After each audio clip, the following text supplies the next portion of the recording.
Burton et troisième édition de première séance qui commence à devenir très populaire.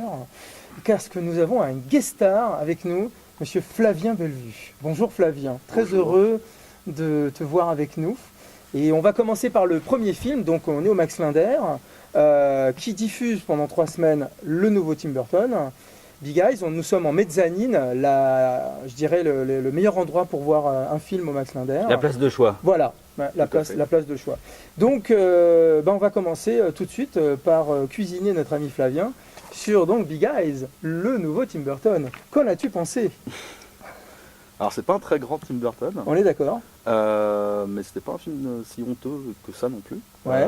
Voilà, parce et que tu l'as vu ici en plus, je l'ai vu ici hier, ouais. et avec un très beau DCP d'ailleurs. Ouais. Parce que je pense que Tim Burton en fait se repose énormément sur la photo de son film, Ouais. pour évoquer un peu l'univers un peu des deux personnages et surtout en fait de Margaret Keane. Oui, tout à fait. Bravo parce que je m'en souvenais plus. Tu vois, bravo pour avoir retenu le nom. Oui. Et donc du coup, en fait, voilà, je pense que quand on est fan de Tim Burton, on s'attend vraiment à beaucoup plus, je pense, à l'image. Ouais, et voilà, mais en même temps, ça me déplaît pas trop non plus, mais c'est vrai que venant de lui, ça fait, c'est un peu dommage. Ouais. Et Cédric alors, qu'en as-tu pensé? Moi j'ai vu un bon film. Ah, j'en étais sûr. Alors c'est la veine classique, linéaire, auquel Burton nous a pas forcément habitués. Bon, pour moi c'est un cinéaste, c'est le cinéaste des freaks, ou des freaks, c'est-à-dire des gens étranges. Tout à fait. Et là pour le coup, il a trouvé une approche, je veux dire, en biais du freak, c'est-à-dire la personne qui imagine des freaks, la peintre. Moi, je pense que ce sujet-là des époux Keane avait vraiment tout pour plaire à Burton, et je suis pas étonné qu'il ait traité ce sujet. Bien sûr. Ce qui m'a plu dans le film, là, effectivement, il est très linéaire, la narration est linéaire, les enchaînements se font avec une logique parfaite.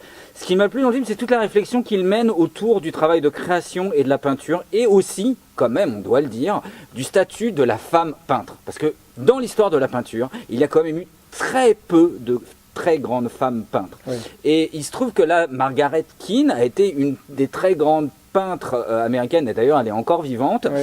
C'est basé sur des faits historiques et réels. Amy Adams est vraiment excellente. Christophe Waltz c'est comme toujours, moi je trouve assez fantastique d'ambiguïté, de manipulation. Évidemment on le voit venir un peu, mais quand même c'est pas mal foutu. Le fait voilà qu'il passe du statut de vrai peintre à peintre du dimanche, bon, enfin on n'en dit pas plus. Ouais. Le film se passe quand même à la fin des années 50, dans une Amérique encore très conservatrice, où les femmes n'ont pas le droit de quitter le domicile, où le divorce est quelque chose de choquant. Alors elle a le double paradoxe, comme elle quitte son mari au début du film, ça on peut le dire, elle est artiste peintre non assumée, elle est obligée de passer par le truchement de son mari. Il y a un aspect pré-warholien qui est excellent, d'ailleurs le mari Keane le dit plusieurs fois, où il dit ce que fait Warhol, sa fabrique, moi je l'avais inventé avec. C'est expressément cité. Oui, Warhol est expressément cité, vu d'ailleurs, on voit à un moment des images de Warhol.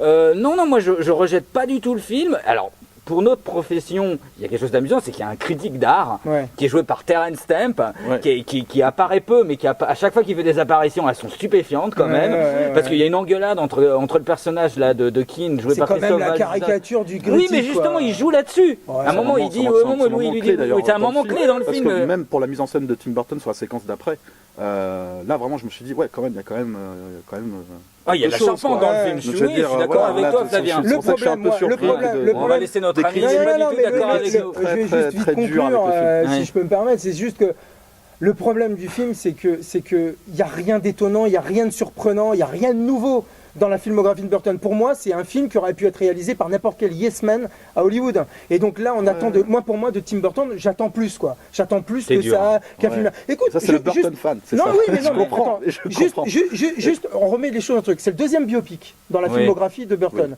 Le premier, on rappelle tous que c'est Ed Wood. Et franchement, je suis désolé, Ed Wood, ça va 10 millions d'annélumes plus haut en termes de mise en scène, de photos, de mise en abîme. La photo. Mais oui, mais après, on était sur quelqu'un de cinéma qui faisait des films bricolés, donc. De rappeler aussi que c'est encore Scott Alexander qui est au scénario. Oui, c'est vrai, tout à fait. Voilà. Oui, mais bon. Mais toi, on respecte ton avis. Moi, je suis désolé, j'en attends en effet beaucoup plus. Voilà, un film Tim Burton. Bon, après, maintenant qu'on puisse en effet apprécier, mais reconnaissons quand même une chose, on peut être quand même sur une ligne médiane, reconnaissons qu'il y a quand même une petite déception Bah moi c'est le contraire, j'étais agréablement surpris, je t'assure. Bah, je vous J'ai l'air convaincrai pas. culon et Le but n'est pas de film vous m'a plutôt convaincre, bien mais bon. surpris. En fait, le truc, c'est que, si tu veux, j'attends tellement moins de Tim Burton Ces derniers temps. depuis quelques Oui, films. mais voilà, on est d'accord. Alors on est d'accord. Même Voilà. si je vois, j'ai bien aimé Frankenweenie. Oui, mais voilà. pour moi c'est une sorte de sursaut. Et je me dis que Frankenweenie. peut-être que voilà, ce film-là, peut-être que c'est aussi peut-être un chemin pour pouvoir un passage obligé en fait. Mais moi, pour ce que j'ai pouvoir vraiment aimé, pouvoir quand rebondir, même, je sais pas. au risque d'insister, c'est qu'il parle d'un sujet qu'il connaît.